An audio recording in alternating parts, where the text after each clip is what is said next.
আসসালামু আলাইকুম আমার সোনার বন্ধুরা। আমি আজকে এক জায়গায় আছি।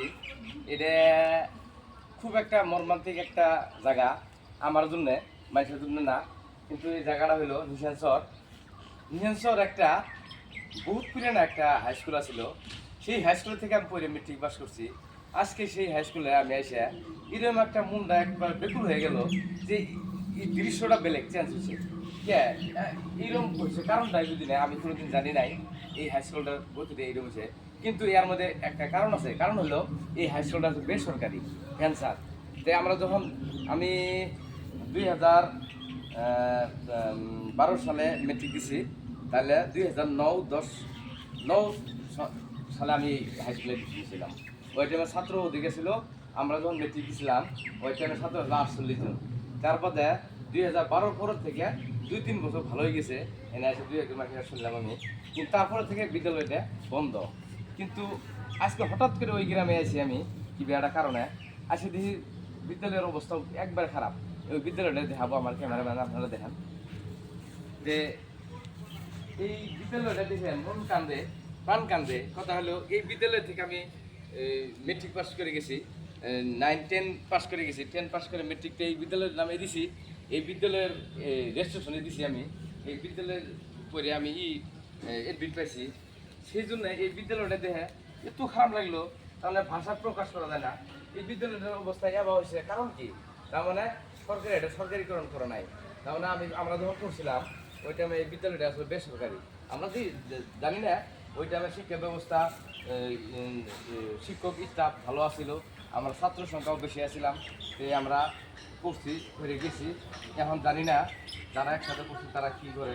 কিন্তু বর্তমান ছাত্ররা এই দেশে নিচে না নাই তাও জানি না, ছাত্র মেনে নাই। নাহলে এই অবস্থা হবো কে বিদ্যালয়ে দেন আপনারা? এই বিদ্যালয়ের এই অবস্থা হবো কে? এই যে তালা জম ধরে গেছে গা। আমার খুব একটা আবেগ অনুভূতি আজকে বিরাজ করতেছে আমার মনে হচ্ছে, খুব আবেগ। তার এই বিদ্যালয়ে পড়িয়া বহুত আইসি, খেলাধুলা করছি। এনে আমার ছিল 10-এর একটা ক্লাস আছিল। আজকে দেখেন এই বিদ্যালয়ের মধ্যে বেঞ্চ নাই কে। আমি সরাসরি করে ভিতরে বিদ্যালয়ে বেড়াও নাই। যে খুব একটা মনে মধ্যে আঘাত লাগলো বিদ্যালয়টা দেখে, খুব একটা আঘাত লাগলো। এই যে আসলো 10-এর রুম, এনে আসলো 9-এর রুম, ওনে করছিলাম আমরা 8-এর রুম। তো আজকে এসে যখন আমি 8-এ এডমিশন নিয়েছিলাম ওই টাইমে আমার যেটা ফিল হয়েছিল, আজকে সেই যেন আমি 8-এ পড়া বলাভান ওই ফিল আজকে হইতেছে। কারণ এই বিদ্যালয়টা আমরা যখন আমরা এসে বসি, ওই বেঞ্চের ফেসিলিটিও তো একটা ভালো ছিল না, কিন্তু তথাপিও আমরা মিলে ঝিলে বসে বিদ্যালয়ের চিনপাত মেজের বেড়ার মাঝখানে আমরা সবেই ঘিচি করে বসে পাঠদান করছি। কিরকম ভালো লাগছে। কিন্তু সেই বিদ্যালয়ে এসে দেখেন একদম কি কি বলে কমু ভূত বাংলার পরিণত হয়েছে। তো খুব একটা আঘাত লাগলো আমার। এর আগে আমি একটা ভিডিও দিছিলাম, আমি 2000 সালে এলপি স্কুল পাস করলাম, সেই এলপি স্কুলের একটা ভিডিও দিছিলাম। আজকে এলাম এমই স্কুলটা আমি দেখামো, এরপরে দেখামো। কিন্তু হাই স্কুলটা আমি আজকে দেখে মনটাকে একবারে বেকুল হয়ে গেল। তাহলে আমি মনের যেটা ব্যথা, মনের যেটা একটা আঘাত লাগা একটা ছোঁয়া, ওইটা আমি প্রকাশ করে দিলাম আজকে। আমরা দেখেন এই হাই স্কুলটা নিশান সব অবস্থিত আছিল। আমার হেড স্যার আছিল, বিএসসি আছিল, অ্যারাবিক স্যার আছিল, সব স্যারই আছিল। দুই সাথে দেওয়া হয়। আমি বুঝতে জানি না যে এরকম অবস্থা হয়েছে, একবারে বাদ দিয়ে দিছে। তো বন্ধুরা, আমি বহুত কথা বিদ্যালয়ের কথা মনে হলে কি খেয়ে আইসি, সাইকেল নিয়ে গাছতলা বসি, খেলাধুলা করছি, নাটক করছি ইত্যাদি। তাহলে ওই কথা মনে হলে আর কি ঘুষ থাকে না। তা মানব জীবন রে ভাই আত্মা মানে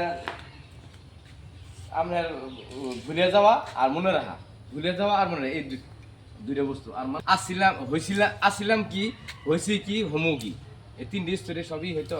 এখন তো উপায় নাই, সরকারিকরণ হয়েছিল না, দেয় বিদ্যালয়টা আছে ছেড়ে দিছে। বিদ্যালয় ভুল হলে ক্ষমা করুন, খুদা হাফেজ।